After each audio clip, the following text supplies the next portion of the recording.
ಆತ್ಮೀಯ ಸ್ನೇಹಿತರೆ, ಈ ವಿಡಿಯೋನ ಗಮನಿಸಿ. ಒನ್ ವಿಡಿಯೋ 2 ಸೆಟಪ್ ಇದೆ. ಅಂದರೆ ಒಂದು ಸೆಟಪ್ಪು ಎಜುಕೇಷನಲ್ ವಿಡಿಯೋ ಮಾಡಲಿಕ್ಕೆ, ಇನ್ನೊಂದು ಸೆಟಪ್ಪು ಅನ್ಬಾಕ್ಸಿಂಗ್ ವಿಡಿಯೋ ಮಾಡಲಿಕ್ಕೆ.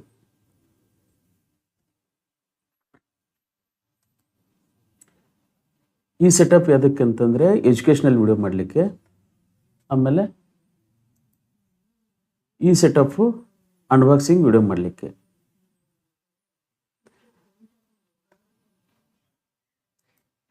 ಆಮೇಲೆ ಎರಡೂ ರೀತಿಯಾದ ವಿಡಿಯೋಗೆ ಇದೊಂದು ಇಂಟ್ರೋ ಪಾರ್ಟ್. ಈ ರೀತಿಯಾದ ವಿಡಿಯೋನ ನಾವು ಮಾಡಲಿಕ್ಕೆ ನಮ್ಗೆ ಏನೇನು ಬೇಕು ಮತ್ತು ಯಾವ ರೀತಿಯಾದ ಸೆಟಪ್ ಇರಬೇಕು ಅನ್ನೋದನ್ನು ಈ ವಿಡಿಯೋದಲ್ಲಿ ಗಮನಿಸೋಣ.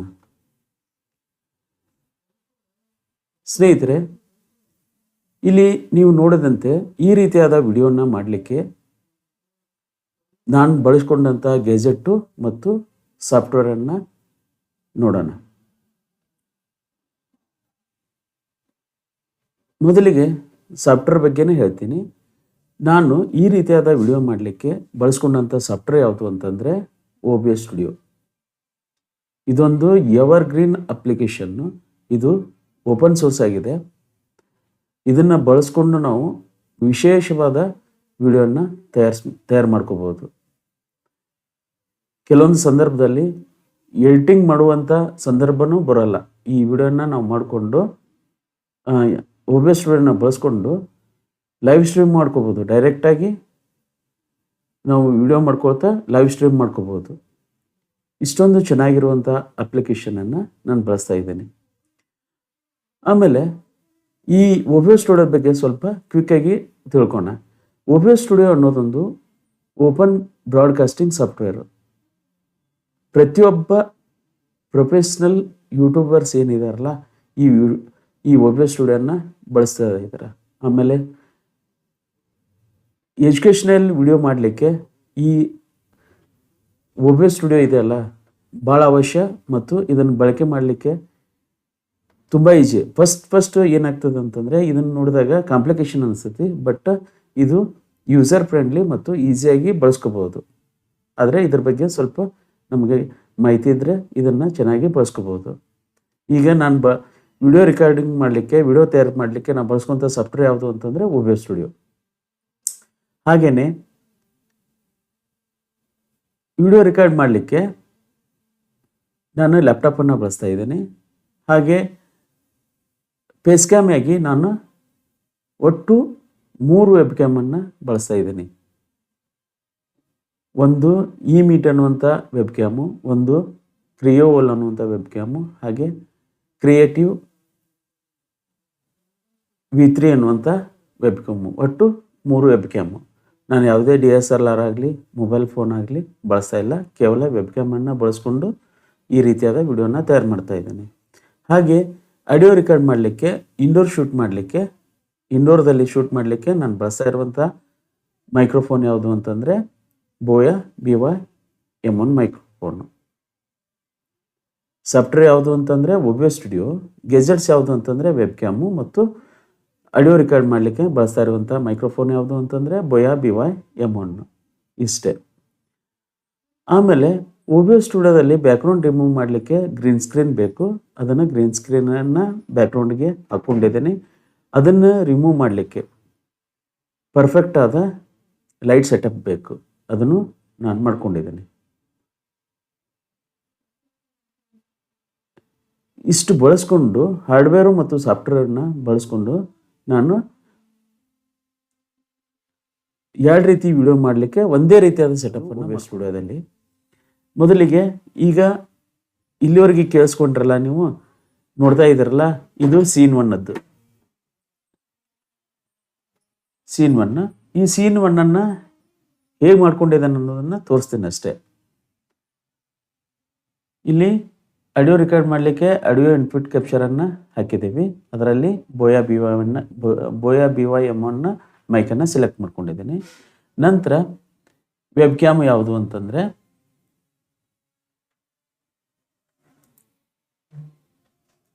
ಈಗ ಇದು ವೆಬ್ ಕ್ಯಾಮ್. ಈ ವೆಬ್ ಕ್ಯಾಮ್ ಯಾವುದು ಅಂತಂದರೆ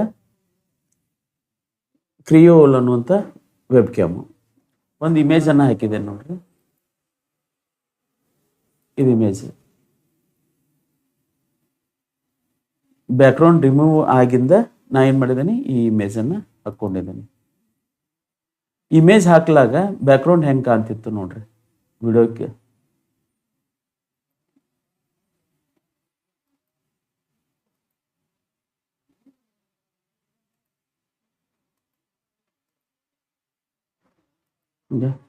ಈ ರೀತಿ ಕಾಣಿಸುತ್ತೆ. OBS ಸ್ಟುಡಿಯೋದಲ್ಲಿ ನಾ ಏನು ಮಾಡಿದ್ದೀನಿ ಅಂತಂದರೆ ಬ್ಯಾಕ್ಗ್ರೌಂಡ್ ರಿಮೂವ್ ಮಾಡಲಿಕ್ಕೆ ಕ್ರೋಮಾ ಕೀಯನ್ನು ಆ್ಯಡ್ ಮಾಡಿದ್ದೀನಿ. ಆ್ಯಡ್ ಮಾಡಿ ಅಲ್ಲಿ ಗ್ರೀನ್ ಸ್ಕ್ರೀನ್ ಅಂತ ಸೆಲೆಕ್ಟ್ ಮಾಡ್ಕೊಂಡಿದ್ದೀನಿ. ಸಿಮಿಲಾರಿಟಿಯನ್ನು ಎಷ್ಟು ಇಟ್ಕೊಂಡಿದ್ದೀನಿ ಅಂತಂದರೆ 461 461 ಇಟ್ಕೊಂಡಿದ್ದೀನಿ. ಆಮೇಲೆ ಸ್ಮೂತ್ನೆಸ್ಸು ಮತ್ತು ಕೀ ಕಲರ್ ಸ್ಪಿಲ್ ರಿಡಕ್ಷನ್ ಇದೆಯಲ್ಲ ಅದನ್ನು ಒಂದು ಇಟ್ಕೊಂಡಿದ್ದೀನಿ. ಇಷ್ಟು ಮಾಡಿಕೊಂಡು ಬ್ಯಾಕ್ಗ್ರೌಂಡನ್ನು ರಿಮೂವ್ ಮಾಡ್ಕೊಂಡಿದ್ದೀನಿ ನೋಡ್ರಿ. ಹಿಂಗೆ ಈಗ ರಿಮೂವ್ ಮಾಡ್ಕೊಂಡಿದ್ದೀನಿ. ಆಮೇಲೆ ಅದಕ್ಕೆ ಒಂದು ಇಮೇಜನ್ನು ಹಾಕಿದ್ದೀನಿ.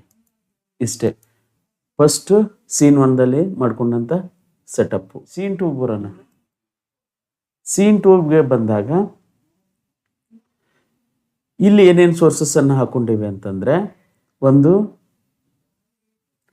ಫೇಸ್ ಕ್ಯಾಮನ್ನು ಹಾಕ್ಕೊಂಡಿದ್ದೀವಿ. ಆ ವೆಬ್ ಕ್ಯಾಮ್ ಯಾವುದು ಅಂತಂದರೆ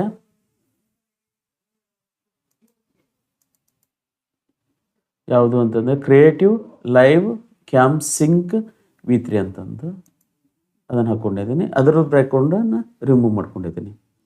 ನಂತರ ಇಲ್ಲಿ ಕಾಣಿಸ್ತಾ ಇದೆ ನೋಡ್ರಿ, ಇದೊಂದು ಪೋಡಿಯಂ ಇಮೇಜನ್ನು ಹಾಕಿದ್ದೀನಿ.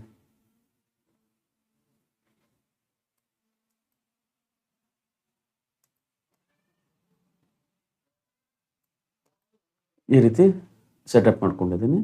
ಹಾಗೆ ಇಲ್ಲಿ ಕಾಣಿಸ್ತಾ ಇದೆಯಲ್ಲ, ಇದು PDF ನೋಟ್ಸು.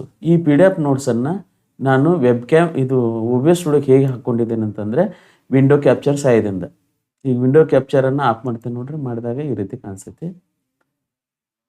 ಈಗ ಆನ್ ಮಾಡಿದಾಗ ಈ ರೀತಿ ಅಂದರೆ OBS ಸ್ಟುಡಿಯೋದಲ್ಲಿ ವಿಂಡೋ ಕ್ಯಾಪ್ಚರ್ ಸಹಾಯದಿಂದ ನಾನು ಏನು ಮಾಡಿದ್ದೀನಿ, PDF ನೋಟ್ಸನ್ನು ಆ್ಯಡ್ ಮಾಡಿದ್ದೀನಿ. ಹಾಗೆ ಇಲ್ಲಿ ಬ್ಯಾಕ್ಗ್ರೌಂಡ್ ಇದೆ ನೋಡ್ರಿ,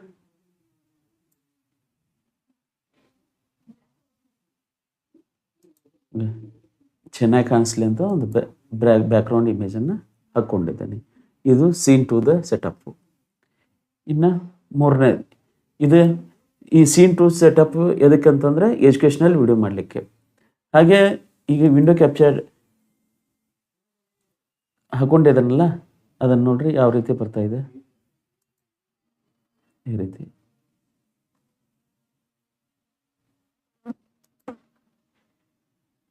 ಈ ರೀತಿ ಮಾಡ್ಕೋಬೋದು. ಗಣಿತ ವಿನ್ಯಾಸಗಳು,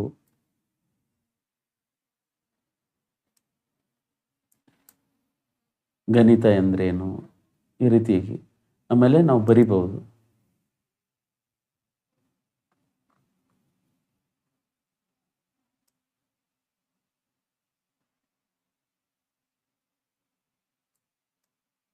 ಅಧ್ಯಾಯ 1 ಗಣಿತ ವಿನ್ಯಾಸಗಳು, ಗಣಿತ ಎಂದರೇನು ಕಂಡುಹಿಡಿಯಿರಿ. ಈ ರೀತಿಯಾಗಿ ನಾವೇನು ಮಾಡ್ಕೋಬೋದು, ಬರಿತಾ ಎಜುಕೇಷನಲ್ ವಿಡಿಯೋನ ತಯಾರಿಸ್ಕೋಬೋದು.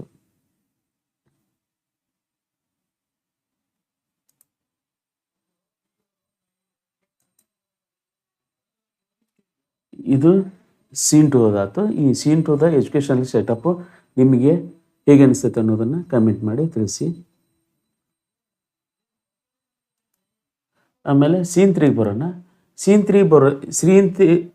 3ಯನ್ನು ಎದಕ್ಕೆ ಮಾಡ್ಕೊಂಡಿದ್ದೇನೆ ಅಂತಂದರೆ, ನಾನು ಎಜುಕೇಷನಲ್ ವಿಡಿಯೋ ಅನ್ಬಾಕ್ಸಿಂಗ್ ವಿಡಿಯೋ ಮಾಡಲಿಕ್ಕೆ ಮಾಡ್ಕೊಂಡಂಥ ಸೆಟಪ್ಪು. ಈಗ ಓವರ್ ಹೆಡ್ ಕ್ಯಾಮ್ರಾ ಆಗಿ ನಾನು ಏನು ಮಾಡಿದ್ದೀನಿ, ಈ ಮೀಟ್ ಅನ್ನೋದನ್ನು ಇಲ್ಲಿ ಮೇಲ್ಗಡೆ ತೋರಿಸ್ತಾ ಇದ್ದೀನಿ.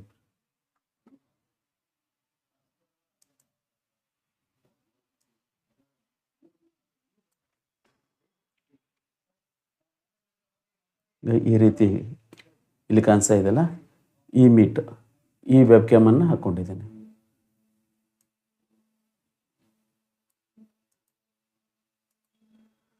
ಓವರ್ ಹೆಡ್ ಇಲ್ಲಿ ಮೇಲ್ಗಡೆ ಇದೆ ಈ ಮೀಟು. ಆಮೇಲೆ ಇಲ್ಲಿ ನಾವು ಯಾವುದನ್ನು ಅಥವಾ ಮೈಕ್ರೋಫೋನನ್ನು ಅನ್ಬಾಕ್ಸ್ ಮಾಡ್ತಿದ್ರೆ ಅದನ್ನು ವಿಡಿಯೋ ಮಾಡಲಿಕ್ಕೆ ನಾನು ಈ ರೀತಿ ಸೆಟಪ್ ಮಾಡ್ಕೊಂಡಿದ್ದೇನೆ. ಆಮೇಲೆ ಫೇಸ್ ಕ್ಯಾಮ್ ಮಾಡ್ಕೊಳ್ಳಿಕ್ಕೆ ವೆಬ್ ಕ್ಯಾಮನ್ನು ಹಾಕ್ಕೊಂಡಿದ್ದೇನೆ. ಇದು ವೆಬ್ ಕ್ಯಾಮನ್ನು ಯಾವುದು ಅಂತಂದರೆ ಸೀನ್ 2ದಲ್ಲಿ ನಾನೇನು ಹಾಕ್ಕೊಂಡಿದ್ದೇನಲ್ಲ, ಯಾವುದು creative live cam sync V3 ಅನ್ನುವಂಥ ವೆಬ್ ಕ್ಯಾಮ್ ಇದೆಯಲ್ಲ, ಅದನ್ನೇ ಕಾಪಿ ಮಾಡ್ಕೊಂಡಿದ್ದೇನೆ. ಕಾಪಿ ಮಾಡಿಕೊಂಡು ಸೀನ್ 3 ಬಂದು ಇಲ್ಲಿ ಪೇಸ್ಟ್ ಮಾಡಿದ್ದೇನೆ. ಇಷ್ಟೇ. ಆಮೇಲೆ ಹೇಳಿದ್ನಲ್ಲ ನಾನು, ಈಗ ಒಂದೇ ಸೆಟಪ್ನಲ್ಲಿ 2 ರೀತಿಯ ವಿಡಿಯೋವನ್ನು ಮಾಡ್ಕೊಂಡಿದ್ದೇನೆ. ಸೆಟಪ್ ಯಾವುದು ಅಂತಂದರೆ, ಒಂದು ಅನ್ಬಾಕ್ಸಿಂಗ್ ವಿಡಿಯೋ ಸಲುವಾಗಿ, ಹಾಗೆ ಇನ್ನೊಂದು ಎಜುಕೇಷ್ನಲ್ ವಿಡಿಯೋ ಮಾಡಲಿಕ್ಕೆ. ಆಮೇಲೆ ಸೀನ್ 1 2 ವಿಡಿಯೋಗೆ ಕಾಮನ್ ಆಗಿ ಇಂಟ್ರಫಾಲ್ಟಾಗಿ ಮಾಡ್ಕೊಂಡಿದ್ದೇನೆ. ನೀವು ಇಷ್ಟು ಮಾಡಿಕೊಂಡು ಹಗಲಲ್ಲೇ ನಾವೇನು ಸೆಟಪ್ ಚೇಂಜ್ ಮಾಡ್ಕೊತ ಅವಶ್ಯನೇ ಇಲ್ಲ. ನೀವು ಗಣಿತವರ ಪಾಠ ಮಾಡಿರಿ, ಸಮಾಜ ವಿಜ್ಞಾನದ ಮಾಡಿರಿ, ಯಾವುದೇ ಭಾಷೆ ಯಾವುದೇ ಸಬ್ಜೆಕ್ಟ್ ಇರಲಿ ಪಾಠ ಮಾಡಲಿಕ್ಕೆ ಈ ರೀತಿ ಸೆಟಪ್ಪು. ಹಾಗೆ ಬರೀಲಿಕ್ಕೆ ಗ್ರಾಫಿಕ್ ಪೆನ್ ಟ್ಯಾಬು ಬೇಕು. ಅದನ್ನು ನಾವು ಲ್ಯಾಪ್ಟಾಪಿಗೆ ಕನೆಕ್ಟ್ ಮಾಡಿ ಈಸಿಯಾಗಿ ಬರಿಬೋದು PDF ಮೇಲೆ. ಮತ್ತೊಮ್ಮೆ ನೋಡೋಣ. ನಾವು ಈಗ ನೋಡಿದಂಥ ಈ ರೀತಿಯಾದ ವಿಡಿಯೋ ಮಾಡಲಿಕ್ಕೆ ಬೇಕಾಗುವಂಥ ಗೆಜೆಟ್ಸ್ ಯಾವುದು ಅನ್ನೋದನ್ನು ಕ್ವಿಕ್ಕಾಗಿ ನೋಡೋಣ. ಏನಂದರೆ, ನಾನು ಯಾವುದೇ ಕ್ಯಾಮ್ರಾವನ್ನು ಬಳಸ್ಕೊಂಡಿಲ್ಲ, ಓನ್ಲಿ ವೆಬ್ ಕ್ಯಾಮನ್ನು ಬಳಸ್ಕೊಂಡು ಫೇಸ್ ಕ್ಯಾಮ್ ಆಗಿ ಬಳಸ್ಕೊಂಡಿದ್ದೀನಿ. ಹಾಗೆ ವಿಡಿಯೋ ರೆಕಾರ್ಡ್ ಮಾಡಲಿಕ್ಕೆ ವೆಬ್ ಕ್ಯಾಮ್ ಬಳಸ್ಕೊಂಡೇನಿ. ಹಾಗೆ ಆಡಿಯೋ ರೆಕಾರ್ಡ್ ಮಾಡಲಿಕ್ಕೆ ಒಂದು ವೈರ್ಡ್ ಮೈಕ್ರೋಫೋನನ್ನು ಬಳಸ್ಕೊಂಡಿದ್ದೀನಿ. ಅದು ಯಾವುದು ಅಂತಂದರೆ ಬೋಯಾ BY M1 ಮೈಕ್ರೋಫೋನು. ಆಮೇಲೆ ಬರೀಲಿಕ್ಕೆ ಪೆನ್ ಟ್ಯಾಬು. ಆಮೇಲೆ ಬ್ಯಾಕ್ಗ್ರೌಂಡನ್ನು ರಿಮೂವ್ ಮಾಡಲಿಕ್ಕೆ ಪರ್ಫೆಕ್ಟ್ ಆಗಿರುವಂತಹ ಲೈಟ್ ಸೆಟಪ್ ಬೇಕು. ಅದಕ್ಕೆ ನಾನು ಹೈಫಿನ್ ಕಂಪ್ನಿಯ ಅಂಬ್ರೆಲಾ ಡಿಫ್ಯೂಸರನ್ನು ಹೊಂದಿದಂತಹ ಸ್ಟ್ಯಾಂಡ್ ಲೈಟನ್ನು ಬಳಸ್ಕೊಂಡಿದ್ದೀನಿ. ಇಷ್ಟು ನಾನು ಮಾಡಿಕೊಂಡಂಥ ಸೆಟಪ್ಪು. ಇಷ್ಟು ಸೆಟಪ್ ಮಾಡಿಕೊಂಡು ವಿಡಿಯೋ ಯಾವ ರೀತಿ ಬಂದೈತಿ ಮತ್ತು ಆಡಿಯೋ ಕ್ವಾಲಿಟಿ ಹೆಂಗಿದೆ, ಆಮೇಲೆ ಬ್ಯಾಕ್ಗ್ರೌಂಡನ್ನು ಬಳಸ್ಕೊಂಡಿದ್ದಾನಲ್ಲ ಇಮೇಜಸ್ಸು, ಅವೆಲ್ಲ ವರ್ಚುವಲ್ ಆಗಿದೆ. ಇಲ್ಲಿ ಯಾವುದೇ ಪ್ರೊಜೆಕ್ಟರನ್ನ ಬಳಸ್ಕೊಂಡಿಲ್ಲ. ಆಮೇಲೆ ಯಾವುದೇ ಸ್ಟುಡಿಯೋಗೆ ಹೋಗಿ ಶೂಟ್ ಮಾಡ್ಕೊಂಡಿಲ್ಲ. ನಾವು ಮನೆಯಲ್ಲಿರುವಂಥ ರೂಮ್ನಲ್ಲೇ ವರ್ಚುವಲ್ ಆಗಿ ಮಾಡ್ಕೊಂಡಂಥ ಸೆಟಪ್ಪು. ಸ್ನೇಹಿತರೆ, ಈ ವಿಡಿಯೋ ನಿಮ್ಗೆ ಇಷ್ಟ ಆದಲ್ಲಿ ಲೈಕ್ ಮಾಡಿ, ಶೇರ್ ಮಾಡಿ, ಹಾಗೆ ನನ್ನ ಚಾನಲ್ಗೆ ಸಬ್ಸ್ಕ್ರೈಬ್ ಆಗಂತ ಕೇಳ್ಕೊತಾ ಈ ವಿಡಿಯೋನ ಮುಗಿಸ್ತೀನಿ. ಹಾಗೆಯೇ ಈ ರೀತಿ ವಿಡಿಯೋ ಮಾಡಲಿಕ್ಕೆ ಏನಾದರೂ ಕನ್ಫ್ಯೂಷನ್ ಅಂತಂದರೆ ಕಾಮೆಂಟ್ ಮಾಡಿ ತಿಳಿಸಿ. ಆದರೆ ಈ ವಿಡಿಯೋನ ಕೊನೆಯವರೆಗೂ ನೋಡಿ ಮತ್ತು ಲೈಕ್ ಮಾಡೋದನ್ನು ಮರಿಬೇಡಿ ಅಂತ ಕೇಳ್ಕೊತಾ ಮತ್ತೊಮ್ಮೆ ತಮಗೆ ಧನ್ಯವಾದನ ಸಲ್ಲಿಸ್ತಾ ಈ ವಿಡಿಯೋನ ಮುಗಿಸ್ತಾ ಇದ್ದೀನಿ. ನಮಸ್ಕಾರ.